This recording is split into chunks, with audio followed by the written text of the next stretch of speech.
आप सभी का एक बार फिर से स्वागत है। प्राचीन भारतीय इतिहास के एक महत्वपूर्ण टॉपिक बौद्ध धर्म में हमने पहले वीडियो में देखा गौतम बुद्ध के प्रारंभिक जीवन के बारे में। आज हम इस वीडियो में गौतम बुद्ध की शिक्षाएं, उनके जो उपदेश हैं उसके बारे में चर्चा करेंगे। तो आइए शुरुआत करते हैं। तो सबसे पहले हम बात करेंगे गौतम बुद्ध के उपदेश और शिक्षाओं के बारे में। तो पहले वीडियो में हमने बात किया था, आपको पता होगा कि गौतम बुद्ध ने ज्ञान प्राप्त करने के बाद अपने जो उपदेश है, अपने मत है, उनका प्रचार प्रसार करने का निश्चय किया और उरुवेला से भी सर्वप्रथम सारनाथ आए। सारनाथ को उस समय ऋषि पत्तन भी कहा जाता है। यहाँ उन्होंने 5 ब्राह्मण सन्यासियों को अपना पहला उपदेश दिया। ये सन्यासी कठोर साधना से विरत होने जाने के कारण पहले उनका साथ ही छोड़ चुके थे। आपको ये पता होगा, मैंने उसको पहले वीडियो में बताया था। तो इस प्रकार जब वो चले गए तब गौतम बुद्ध ने सारनाथ जाकर वहाँ पे उनको उपदेश दिया, उनको अपनी शिक्षा प्रदान की, जिसे धर्म चक्र प्रवर्तन जो है उसकी संज्ञा दी जाती है। तो ये जो उपदेश उन्होंने दिया, ये दुख के कारण और उनके समाधान से संबंधित था, जिसे 4 आर्य सत्य कहा जाता है। ठीक है, तो इसको हम लोग बारी बारी से देखेंगे। तो इसमें जो पहला जो पॉइंट है प्रतीत्य समुत्पाद, तो प्रतीत्य का अर्थ होता है कारण और समुत्पाद मतलब होता है कार्य। तो कार्य कारण संबंध, ठीक है, इसको ध्यान रखना। कार्य कारण संबंध के बारे में बात कर रहे हैं गौतम बुद्ध जी इसमें। तो जब उनको संबोधि हुआ, ज्ञान की प्राप्ति हुआ, तो संबोधि में गौतम बुद्ध को प्रतीत्य समुत्पाद के सिद्धांत का बोध हुआ था। मतलब ये क्या होता है कि संसार की सभी वस्तुएं किसी न किसी कारण से उत्पन्न हुई और इस प्रकार वे इस पर निर्भर हैं। इसे ही कार्य कारण सिद्धांत कहा जाता है। ठीक है, तो संसार की जो सभी वस्तुएं हैं किसी न किसी कारण से उत्पन्न हुई हैं और इस प्रकार वे इस पर निर्भर है। दैट इज कार्य कारण सिद्धांत। अब देखो 4 आर्य जो सत्य है इसी से पूरा रिलेटेड रहेगा, है ना, प्रतीत्य समुत्पाद से। ये गौतम बुद्ध के उपदेश का सार है ये। ठीक है, तो जब 4 आर्य सत्य की बात करते हैं तो 4 आर्य सत्य क्या है? तो 4 आर्य सत्य है, पहला दुख के बारे में बताएंगे। दूसरा, उस दुख के कारण के बारे में बताएंगे, दुख के क्या क्या कारण है। फिर तीसरा बताएंगे कि जो दुख है उसका जो कारण है उसका भी निरोध हो सकता है, दुख निरोध के बारे में बताएंगे। और चौथा जो बताएंगे, दुख निरोध गामिनी प्रतिपदा, कि उस दुख को कैसे दूर किया जाए, है ना, क्या चीज को अपना के दूर किया जाए। तो जो पहला जो 2 आर्य सत्य जो थे वो निराशावादी दृष्टिकोण को हमको दर्शाते हैं, जबकि जो लास्ट के जो 2 हैं वो आशावादी दृष्टिकोण को दर्शाते हैं। ठीक है, और ये जो प्रतीत समुत्पाद की जो मैं बात कर रहा हूँ कार्य कारण सिद्धांत का, ये दूसरा और तीसरा आर्य सत्य में निहित है। तो दूसरा हम देख रहे हो दुख के कारण, और उस दुख के तीसरा हम देखोगे दुख के जो कारण है ना, उसको हटाने की बात कही है, उसको निरोध करने की बात कही है। तो ये प्रतीत समुत्पाद का ही भाग है, दूसरा और तीसरा आर्य सत्य। ठीक है, तो चलिए शुरुआत करते हैं। तो इसमें 4 आर्य सत्य में आप देखोगे कि पहला जो दुख है, दुख के बारे में बात कर रहे हैं। तो गौतम बुद्ध ने कहा कि संसार में सर्वत्र दुख ही दुख है। जीवन दुखों तथा कष्टों से परिपूर्ण है। जिन्हें हम सुख समझते हैं वे भी दुखों से भरे हुए हैं। सदा यह भय बना रहता है कि हमारे आनंद जो है कहीं समाप्त न हो जाए, है ना, इसी के बारे में बात कर रहे हैं।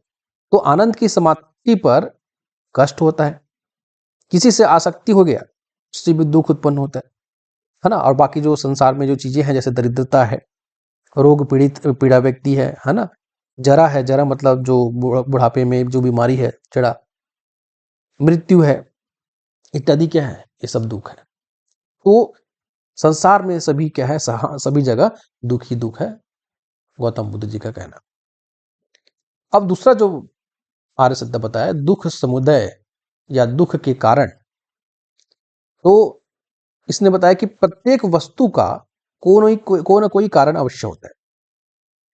प्रत्येक वस्तु का कोई ना कोई कारण अवश्य होता है। जैसे मैंने बताया कि प्रकृति समुत्पाद, संसार की सभी वस्तु किसी न किसी कारण से उत्पन्न हुई है। ठीक है, तो ये दुख का भी कोई ना कोई कारण है ना। मतलब कोई भी, क्योंकि कोई भी वस्तु बिना किसी कारण के नहीं हो सकती, इसलिए दुख का भी कोई ना कोई कारण है। ठीक, तो ये जो प्रकृति समुत्पाद है, उसी के अनुसार इसका विश्लेषण जब किया गया, तब हमको पता चला कि दुख का मूल कारण क्या है? अविद्या है। दुख का मूल कारण क्या है?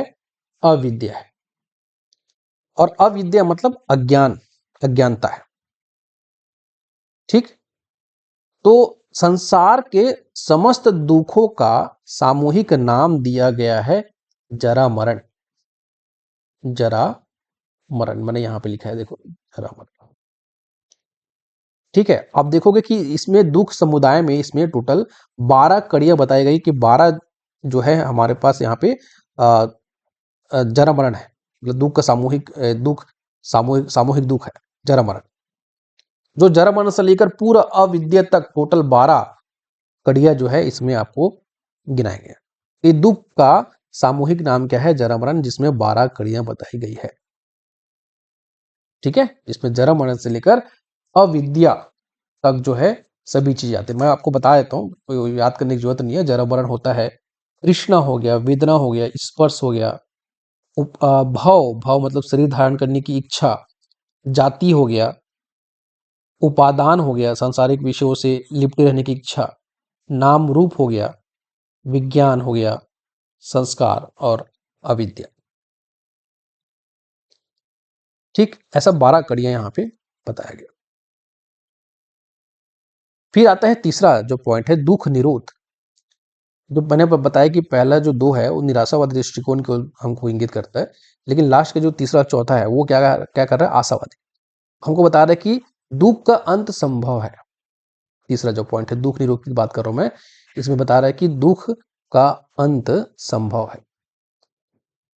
अब जैसे बताया था कि प्रकृति समुत्पाद, आप देखे होंगे कि चूंकि प्रत्येक वस्तु किसी न किसी कारण से उत्पन्न होती है, अतः यदि उस कारण का ही विनाश हो जाए तो वस्तु का भी विनाश हो जाएगा। ठीक है, तो उस कारण को हमको खत्म कर, तो वस्तु का भी वो भी विनाश हो जाएगा। तो दुख जो है विनाश हो जाएगा जब कारण को हम लोग खत्म करेंगे तो। ठीक, तो क्या चीज बताए? दुख निरोध को ही निर्वाण कहा जाता है और यही जीवन का चरम लक्ष्य है। देखो, निर्वाण किसे कहा गया? दुख निरोध को ही, है ना। तो दुख को अगर खत्म कर लो तो ही क्या हो जाएगा? पूरा आपको निर्वाण की प्राप्ति हो जाएगी और यही जीवन का चरम लक्ष्य बताया गया है बौद्ध धर्म। ठीक है, तो निर्वाण का अर्थ क्या है? दुखों का विनाश है। और अगर दुखों का एक बार विनाश हो जाएगा तो इसकी प्राप्ति से, निर्वाण की प्राप्ति से पुनर्जन्म तक रुक जाता है। पुनर्जन्म तक रुक जाता है तथा दुखों का भी अंत हो जाता है। ये दुख निरोध जो है, इसमें ये चीजें हमने बात की। अब आता है चौथा, दुख निरोध गामिनी प्रतिपदा, जिसमें बताया थी, तीसरा तो बता दिया कि दुख का अंत संभव है। ठीक है, निर्वाण के बारे में बता दिया गया। ठीक है, लेकिन वो तो प्राप्त करना है हमको, निर्वाण प्राप्त करना है, लेकिन क्या मार्ग है? तो दुख निरोध गामिनी प्रतिपदा में वही बताएगा कि भाई अगर आपको दुख के मूल कारण मतलब अविद्या को अगर पूरा विनाश करना है तो उसका एक ही मार्ग है। मतलब इसमें जो बताया गया है वो है अष्टांगिक मार्ग। ठीक, तो जो तीसरा जो हमारा पॉइंट रहेगा उपदेश में, जो शिक्षाओं में, वो रहेगा अष्टांगिक मार्ग। ठीक, तो ध्यान रखना इसकी संकल्पना तैत्तिरीय उपनिषद से ली गई है और इसे भिक्षुओं का कल्याण मित्र कहा जाता है। मतलब भिक्षुओं का कल्याण करने वाला है, इसलिए इसको भिक्षुओं का कल्याण मित्र कहा जाता है। तो कभी क्वेश्चन पूछो, ध्यान रखना। ठीक है, और ये भी पूछा जाए कि अष्टांगिक मार्ग किससे लिया गया है, तो तैत्तिरीय उपनिषद से लिया गया है। ठीक है, देखो ये भी है, मैंने नेट से पढ़ा था, ठीक है। गौतम बुद्ध के एक और गुरु हुए थे, विश्वामित्र, जिन्होंने, जब वो राजमहल में थे, बोलते महल में थे तब, जिन्होंने उनको वेदों का ज्ञान, उपनिषदों का ज्ञान दिया था, और साथ में राजकाज, है ना, क्षत्रिय, ये सभी चीज का जो ज्ञान है उन्होंने दिया था। ठीक है, तो उनको कहीं ना कहीं वेद और उपनिषदों का ज्ञान था, ठीक, पहले से ही। अब देखो, गौतम बुद्ध ने सील, समाधि एवं प्रज्ञा को ही दुख निरोध का साधन बताया था। अष्टांगिक मार्ग जो है ना, उसके अंदर ये 3 पॉइंट है, उसके 3 पार्ट है, सील, समाधि और प्रज्ञा। ठीक है, और प्राचीन बौद्ध ग्रंथ आप देखोगे तो इन्हीं का उल्लेख आपको मिलेगा। सील का अर्थ क्या होता है? सम्यक आचरण।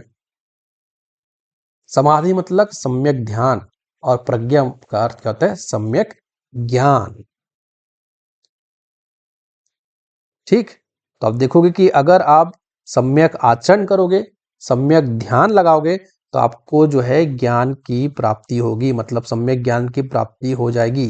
तो सील और समाधि से आपको क्या मिलेगा? प्रज्ञा।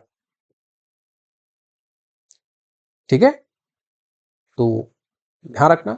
तो प्रतीत्य समुत्पाद ही बुद्ध के उपदेशों का सार है और बुद्ध की समस्त शिक्षाओं का आरंभ स्तंभ है। इसलिए प्रतीत्य समुत्पाद को याद रखना भाई।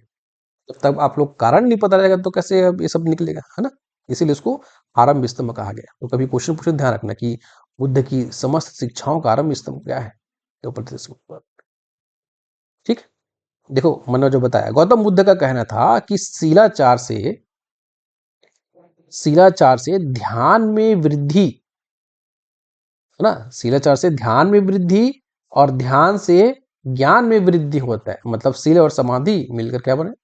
प्रज्ञा। यही क्रमशः शील, समाधि और प्रज्ञा है। ठीक, तो इसको भी देखो। अब टोटल तो हम लोग 8 पढ़े। देखो आप लोग कैसे बांटे गए। शील के अंतर्गत 2 है, समाधि के अंतर्गत 3 और प्रज्ञा के अंदर 3, 3 3 6 2 8। तो शील के अंतर्गत है, पहला है सम्यक कर्मान। सम्यक कर्मान मतलब, सम्यक कर्मान मतलब आपके कर्म के बारे में। कर्म कैसे? दान, दया, सत्य, अहिंसा आदि सत्कर्मों का अनुसरण ही सम्यक कर्मांत है। ठीक है, आपके कर्म अच्छे होने चाहिए। दूसरा सम्यक आजीव, जैसे आजीविका की बात कर रहे हैं, तो सदाचारों के, मतलब सदाचार के नियमों के अनुकूल आजीविका के अनुसरण करने को सम्यक आजीव कहा जाता है। ठीक है, आपकी आजीविका अच्छी होनी चाहिए, कैसे? सदाचार के नियमों के अनुकूल। उसके बाद समाधि के 3 पार्ट, सम्यक व्यायाम, सम्यक स्मृति, सम्यक समाधि। सम्यक व्यायाम क्या है? व्यायाम मतलब ऐसा नहीं कि हम एक्सरसाइज का, वो नहीं, किस चीज का, लेकिन वो आपका नैतिक, मानसिक एवं आध्यात्मिक उन्नति के लिए। ध्यान रखना, नैतिक, मानसिक एवं आध्यात्मिक उन्नति के लिए हमेशा प्रयत्नशील या हमेशा प्रयत्न करते रहना सम्यक व्यायाम है। ठीक है, नैतिक, मानसिक एवं आध्यात्मिक उन्नति के लिए सतत प्रयत्न करते रहना सम्यक व्यायाम। सम्यक स्मृति क्या है? अपने विषय में सभी प्रकार की मिथ्या धारणाओं का त्याग कर सच्ची धारणा रखना ही सम्यक स्मृति है। ठीक है, तो अपने विषय में जो भी गलत जो धारणा है उनको त्याग करके अच्छा धारणा या सच्ची धारणा उसको रखना ही सम्यक स्मृति। सम्यक समाधि, मन अथवा चित्त की एकाग्रता को सम्यक समाधि कहते हैं। ठीक है, तो मन और चित्त एकाग्र रहेंगे तो वो सम्यक समाधि। उसके बाद प्रज्ञा की बात करें तो प्रज्ञा में 3 पॉइंट है। पहला है सम्यक दृष्टि। सम्यक दृष्टि मतलब वस्तुओं के वास्तविक स्वरूप का ध्यान करना सम्यक दृष्टि है। वास्तविक स्वरूप हमको दिखना चाहिए, वो सम्यक दृष्टि है ना। तो इनसे हमको ये दिख जाता है सम्यक दृष्टि, मतलब प्रज्ञा प्राप्त हो गया, ज्ञान प्राप्त हो गया, तो सम्यक दृष्टि हो जाएगा। सम्यक संकल्प की बात करें तो आसक्ति हो, द्वेष हो तथा हिंसा से मुक्त विचार रखना ही सम्यक संकल्प कहलाता है। ठीक है, संकल्प ले लिया कि मुझे हिंसा से मुक्त विचार रखना है, द्वेष से मुक्त विचार रखना है, आसक्ति से मुक्त विचार रखना है। क्या रहेगा ये? सम्यक संकल्प। सम्यक वाक, है ना? क्या इसमें भी प्रज्ञा मतलब ज्ञान की प्राप्ति है? क्या ज्ञान?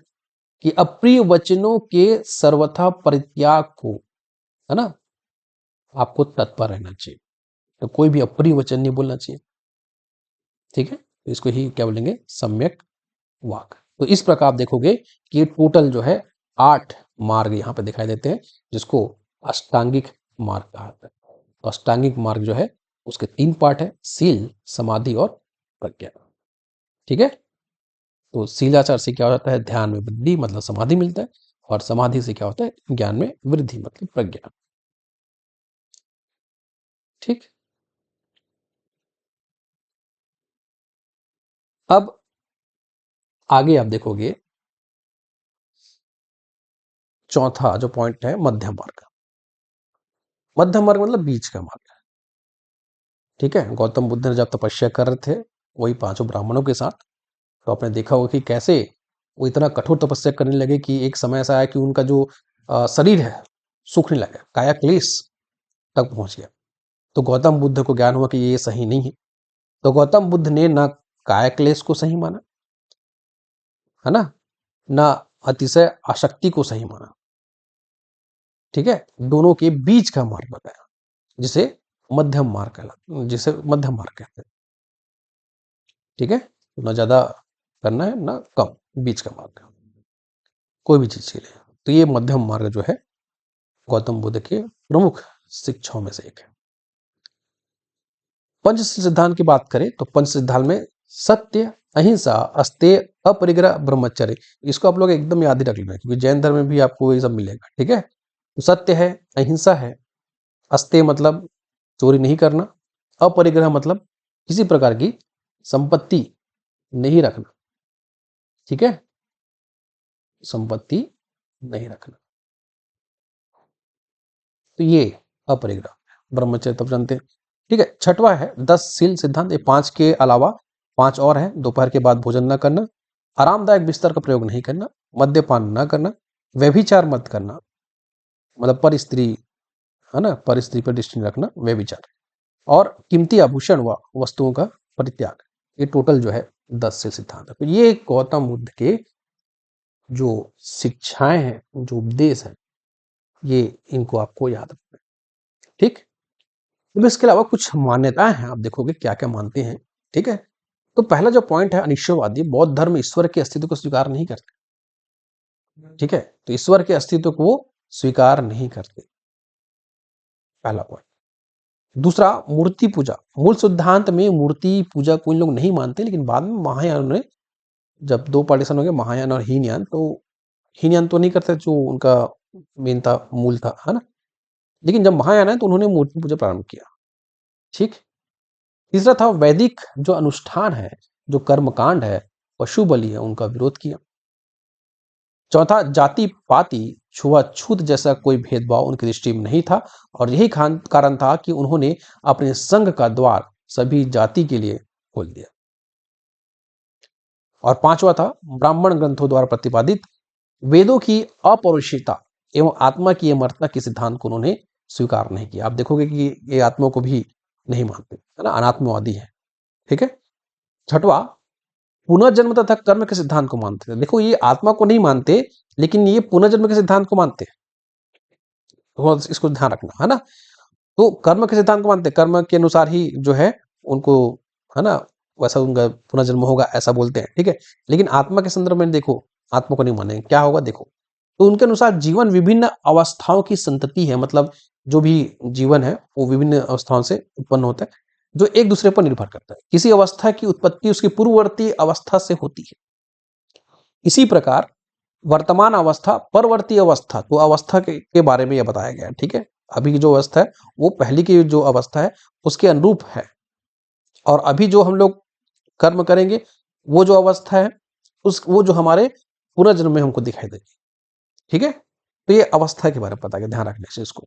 तो इस प्रकार रिच डेविड्स एक विख्यात विद्वान है, उन्होंने बताया, उनके अनुसार यह चरित्र है जिसका पुनर्जन्म होता है। देखो आत्मा के बारे में नहीं बात कर रहा है, किसके बारे में बात कर रहा है? चरित्र, चेतना। चेतना भी एक वर्ड मिलेगा बाद में। ये चरित्र है, चेतना है जिसका पुनर्जन्म होता है, किसी आत्मा का नहीं। एक व्यक्ति के मरने पर उसका चरित्र बना रहता है तथा अपनी शक्ति से एक अन्य व्यक्ति को उत्पन्न कर देता है, ये उनका कहना था। ठीक है, तो यह भिन्न आकार का होते हुए भी पूर्णतः उससे प्रभावित रहता है, और यह प्रक्रिया तब तक चलती रहती है जब तक कि व्यक्ति की भव तृष्णा पूर्णतः समाप्त नहीं हो जाती, मतलब उसको मोक्ष नहीं मिल जाता, मतलब निर्वाण नहीं मिल जाता, तब तक ये चलते रहते हैं। तो यहाँ पे आत्मा के बारे में नहीं बताया गया, आत्मा को नहीं मानते, इसको मानते हैं यहाँ पे एक चरित्र को मार, एक चेतना को मार रहे हैं। ठीक, वही देखो अनात्मवादी की बात, आत्मा के अस्तित्व को स्वीकार नहीं करता, 7वां पॉइंट। फिर 8वां है क्षणिकवाद। तो क्षणिकवाद मतलब ये बोल रहा है कि कोई भी चीज शाश्वत नहीं है या स्थिर नहीं है, क्षण में ही उसका स्वरूप बदल जाता है, तो क्षणिकवाद पर विश्वास करते हैं। ठीक, और लास्ट जो पॉइंट है, तत्कालीन समाज में प्रचलित जो मान्यताएं हैं, जो अंधविश्वास है, उनका विरोध किया। ठीक, तो ये जो है उनकी मान्यता है। अब आप देखोगे कि इस पे 2 क्वेश्चन आता है कि बौद्ध भिक्षु और उपासक में क्या अंतर होता है। हम लोग धीरे धीरे बात करेंगे सबके संदर्भ में। तो बौद्ध भिक्षु मतलब कौन होते हैं, ध्यान रखना, जो संसारिक सुखों का त्याग कर जो निर्वाण प्राप्ति के मार्ग में चल पड़े, और यही उनका एकमात्र लक्ष्य होगा, है ना, यही उनका एकमात्र लक्ष्य होगा, क्या चीज? निर्वाण। तो वो क्या होगा आपका? बौद्ध भिक्षु। तो इनका मेन लक्ष्य क्या है? निर्वाण। ठीक है, और ये संसारिक सुख को त्याग देंगे ना, संसारिक सुखों का त्याग कर जो निर्वाण प्राप्ति के मार्ग में चल पड़े, उन्हें क्या बोलेंगे? बौद्ध भिक्षु। उपासक क्या होते हैं?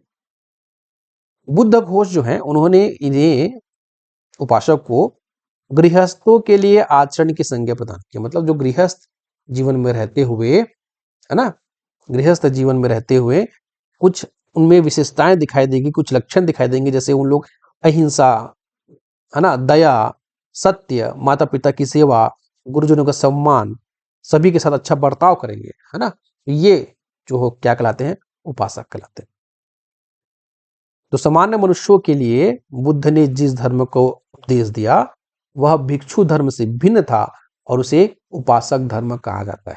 ठीक है, तो ये गृहस्थ जीवन अपनाते हुए, है ना, सत्य, अहिंसा, माता पिता सेवा, सभी का साथ अच्छा व्यवहार करना, ये सब उपासक का विशेषता होता है। उसके बाद क्वेश्चन आता है निर्वाण, परिनिर्वाण, महापरिनिर्वाण में क्या अंतर होता है? निर्वाण के बारे में तो बता दिया कि मोक्ष का ज्ञान हो जाना। ठीक है, मतलब जीवित अवस्था में मिलता है। ठीक है, ज्ञान की प्राप्ति, ज्ञान कौन सी प्राप्ति? जैसे बताया मैं। ठीक है, तो सभी प्रकार के चित्त बलों से स्वयं को प्रबल बनाना ताकि लोक कल्याणकारी भावना से आगे बढ़ सके, निर्वाण। परिनिर्वाण क्या होता है कि बौद्ध धर्म में कुछ महान भिक्षु हुए, कुछ महान मनुष्य हुए, जैसे बाबा भीमराव अम्बेडकर जी, तो उनके मृत्यु होने पर उन्हें परिनिर्वाण कहा गया। और महापरिनिर्वाण, महापरिनिर्वाण केवल गौतम बुद्ध के लिए प्रयोग होता है, जो जन्म मृत्यु के चक्र से मुक्त हो जाए, वो महापरिनिर्वाण है। ठीक है, और जो सिंपल, जो साधारण मनुष्य होते हैं, उनके लिए हम लोग शब्दों का प्रयोग करते हैं, निधन, देहांत, तत्वलीन हो जाना। ठीक है, ये सब चीज।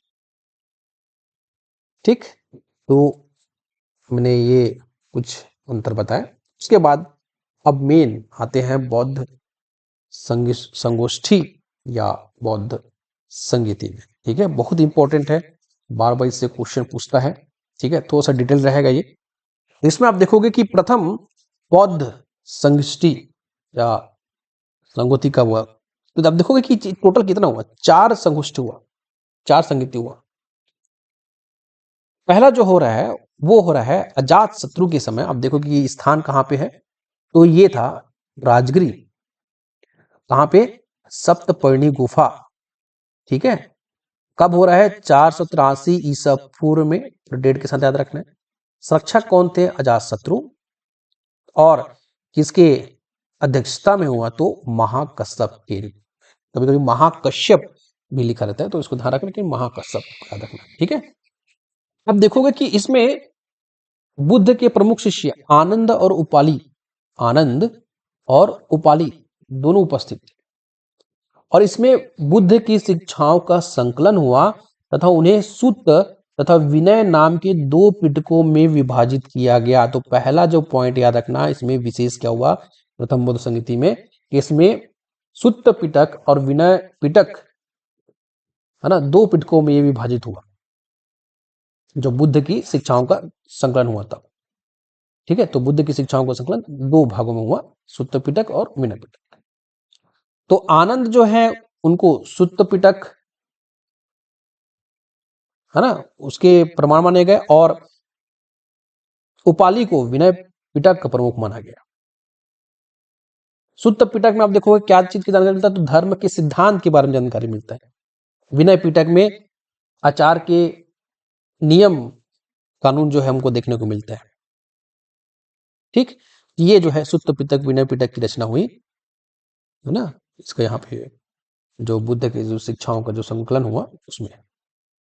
दूसरा आप देखोगे कि कहाँ हुआ, तो ये हुआ वैशाली में 383 ईसा पूर्व में, लगभग 100 साल बाद। कौन था शासक उस समय? कालाशोक था, काकवर्ण था। अध्यक्षता किसने की थी? सर्वकामी। ये वयोवृद्ध थे। आप देखोगे, इसका मैं पूरा पढ़ रहा हूं, आप लोग थोड़ा ध्यान से सुनिएगा। ठीक है, ये क्या हुआ था कि आप देखोगे कि इस समय वैशाली के जो भिक्षुओं ने विनय संबंधी कुछ ऐसे नियमों को अपना लिया था जिन्हें अवंती आदि पश्चिमी स्थानों के भिक्षु त्याज्य समझते थे, मतलब नहीं मानते थे। अतः पूर्वी तथा पश्चिमी भिक्षुओं के आपसी मतभेदों को दूर करने के लिए ही ये सभा बुलाए गए। अब देखो, शुरुआत में इसका जो आयोजन किया गया, आयोजन किसने किया? तो स्थविर यश ने इसका आयोजन किया। ठीक है, एक क्या बुलाया गया था? जब महासभा बुलाई गई थी दोनों को, पूर्वी तथा पश्चिमी भिक्षुओं के आपसी मतभेदों को दूर करने के लिए, इसका आयोजन स्थविर यश ने किया था। पश्चिमी भिक्षु इस सभा में समूह बनाकर आए तथा उन्होंने पूर्वी भिक्षुओं से विनय के नियमों को त्याग देने का आग्रह किया। जब मतभेद बढ़ गया तो दोनों दलों के 4 वरिष्ठ भिक्षुओं को मिलाकर एक उप समिति गठित की गई। पूर्वी प्रदेश के जो भिक्षु थे,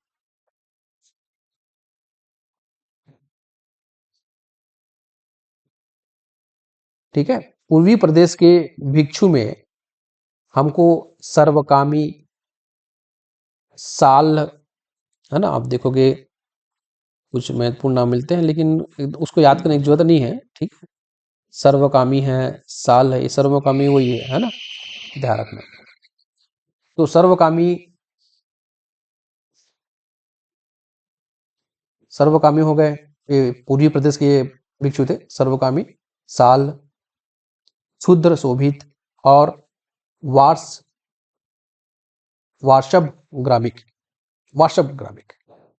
और पश्चिमी प्रदेश में रेवत, संभूत, यश, ऐसे करके कुछ सम्मिलित किया गया। इनमें सबसे वयोवृद्ध विद्वान कौन थे? आचार्य सर्वकामी थे।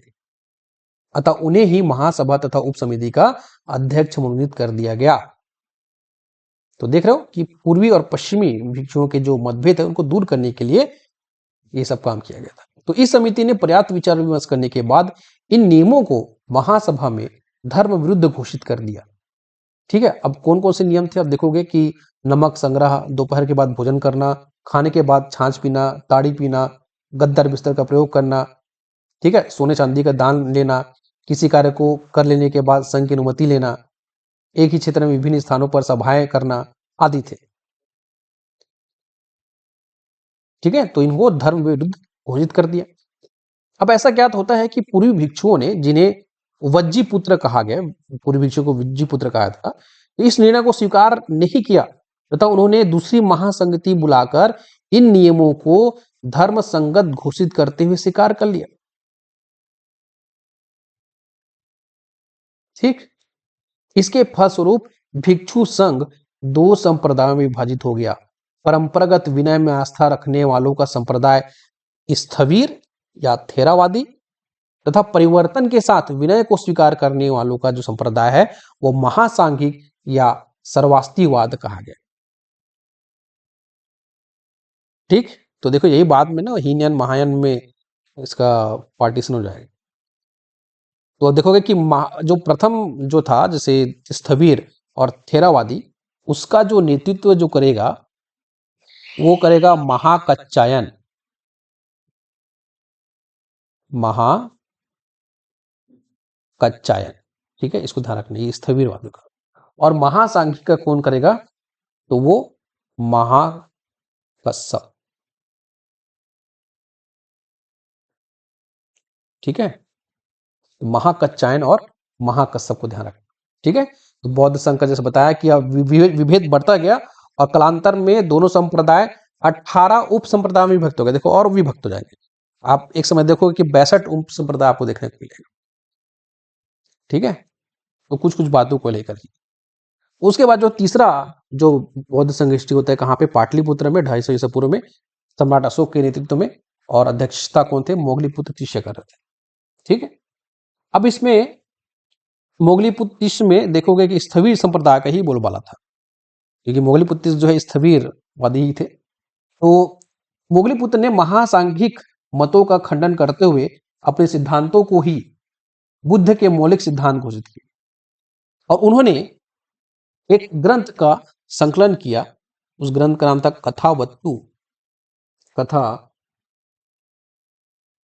कथावत्थु नामक ग्रंथ का संकलन किया, जो अभिधम्म पिटक के अंतर्गत आता है। तो इस समिति ने बुद्ध की शिक्षाओं का विभाजन नए सिरे से किया तथा उसमें अभिधम्म नामक तीसरा पिटक जोड़ दिया। इसमें धर्म के सिद्धांत की दार्शनिक व्याख्या मिलती है। इस प्रकार बुद्ध की शिक्षाओं के 3 भाग हो गए, सुत्त पिटक, विनय पिटक और अभिधम्म पिटक। इन्हें ही त्रिपिटक की संज्ञा दी जाती है, ठीक है। और तृतीय संगति में सबसे इंपॉर्टेंट ये भी हुआ, विशेष में आप इसको ऐड कर सकते हो, कि संघ भेद को रोकने के लिए अत्यंत कड़े नियम बना दिए तथा बौद्ध धर्म का जो साहित्य है निश्चित एवं प्रमाणिक बना दिया गया। ऐसा लगता है कि इसी आधार पर अशोक ने संघ भेद रोकने संबंधी अपनी जो राजज्ञा है प्रसारित की थी। तो देख रहे हो कितना रिलेटेड है सब चीज। जब यहाँ पे लागू हुआ तभी अशोक ने भी संघ भेद रोकने संबंधी अपना एक राजाज्ञा जो है, मतलब राजाज्ञा जो है प्रसारित कर दिया था, ठीक है।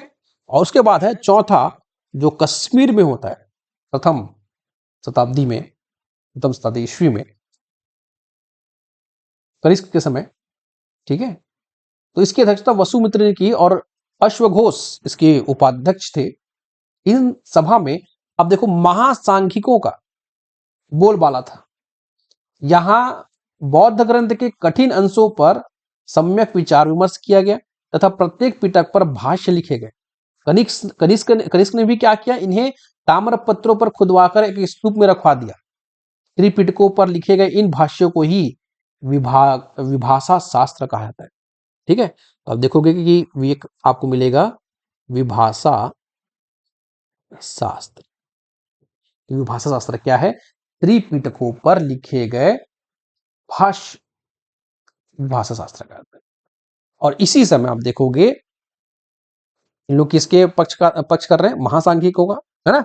तो इसी समय बौद्ध धर्म में हीनयान तथा महायान नामक 2 स्पष्ट एवं स्वतंत्र संप्रदायों में विभक्त हो गया, जो क्रमशः स्थविर और महासांघिक से उद्भूत हुए थे, ठीक है। तो स्थविर से क्या उत्पन्न हुए थे, हीनयान, और महासांघिक से महायान, ठीक है। तो इस प्रकार बौद्ध धर्म का देखा जाए तो असल में स्वतंत्र संप्रदाय में जो विभक्त हुआ हीनयान और महायान।